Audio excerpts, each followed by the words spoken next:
March 19th, it's not a full moon. Don't know why I'm throwing that in there, but there's the moon, there's the sun, not a full moon yet. Satanic calendar, March 20, we're gonna do a little observation of the confirmation of the full moon. And as you can see, the sun is still in the sky. So what we're waiting on is what's behind me, the moon to rise, which will be after after the sun goes over the horizon. Then we will see the moon come up, and that will be the true full moon. We'll see how it goes. Okay, so if you're tracking the moon, you have to know what the sun's doing. You have to know the angles of the light of the sun on those days where it actually goes in from one month to another if you really want to successfully track the moon.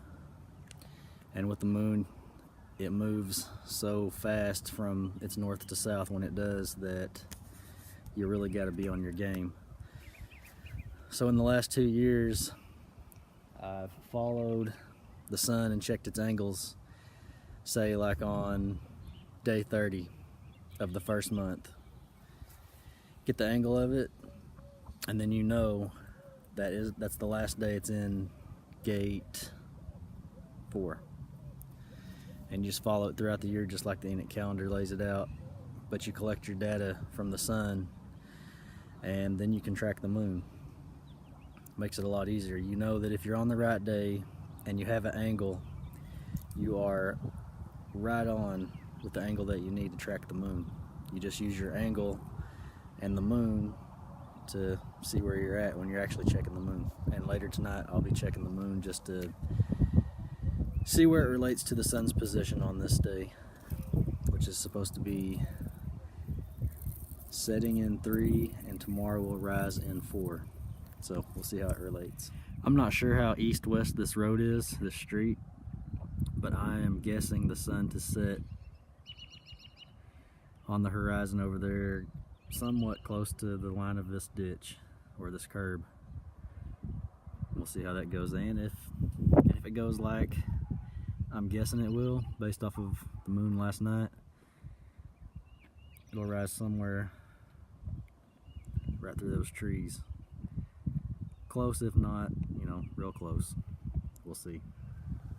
It's simple stuff like this, just being able to watch a sunrise, sunset, moonrise, or moonset that we get lied to about all the time, and the only way they can really cover it up is if you can't see it.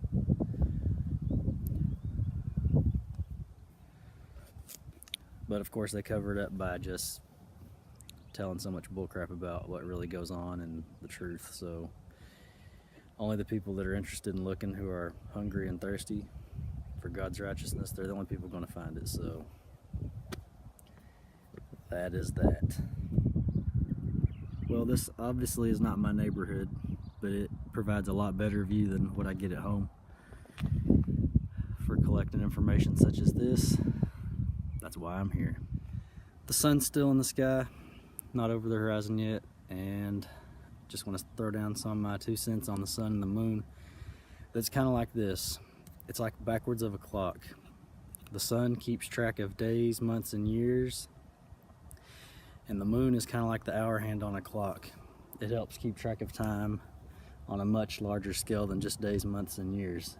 Even though it goes through its phases throughout its month, the moon's month and the sun's month are not the same thing. And you have to understand the increments of time with the sun and the moon in order to understand how that they work like the hands on the clock, but not like you think. Sun's the minute hand, the moon is the hour hand. It's just my theory that whenever everything was created, the sun and the moon began on day 1, just like every year begins on day 1, the true year, in an equinox. Only the sun and the moon were in the exact starting point, which would have been a solar eclipse, which is how the sun and the moon keep time together. That not every month is an eclipse of either kind, whether solar or lunar, and those are the increments in between certain periods. It's almost like saying an eclipse, solar or lunar, is kind of like the minute hand contact in 12. It represents a beginning or an end of a period of time, however big. You'd have to understand a really big picture in order to understand how this works. But as for now, the simplicity of it is just getting the days and year lined out, which very, very few people are tuned into this information, so I might be getting a little bit ahead of myself even on trying to talk about the sun and the moon and their connection in between, how they keep time. They do it together. And so far, still got a sun, no moon as of yet. I'm not sure if I'm seeing the moon or a cloud, but I'm seeing this little orange spot right here in the middle of the screen. And if that's the moon, then the sun is not over the horizon yet, and that doesn't line up with what Enoch says about a full moon. Well, I'll keep an eye on that spot, which does look like the moon, but hard to tell, to be able to confirm this full moon or not. But what I think's the moon, the sun not over the horizon, but really close. I am pretty sure that is the moon, and I still got sun. However, I can say that the moon is still in the night part of the sky. If you understand what you're looking at when you see a sunset, on the opposite side you see the dark start to come up. It is in that, but according to what the book of Enoch says about a full moon, this didn't really line up. Unless I'm reading it wrong. Might have to go back and study it, but I'm going to put it out anyway. Well, there's the line, and there's the moon. So it set right where I thought it would. And the moon is rising a little bit to the left of where I thought it would. Doesn't mean much of anything, it was just my reference point.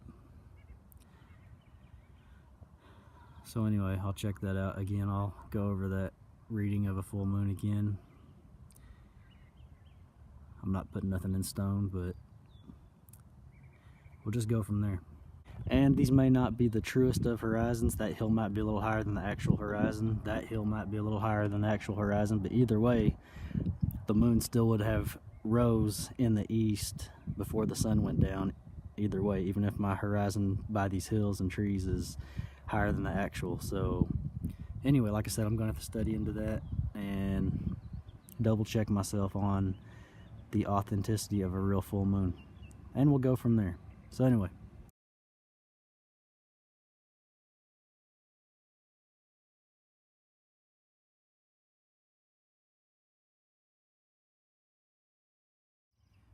now the moon technically was in the night sky, but the sun was not yet set.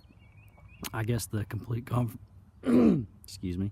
I guess the complete confirmation would be to see if it goes all the way through the night, and before it sets, the sun rises upon it. Anyway, thanks for watching.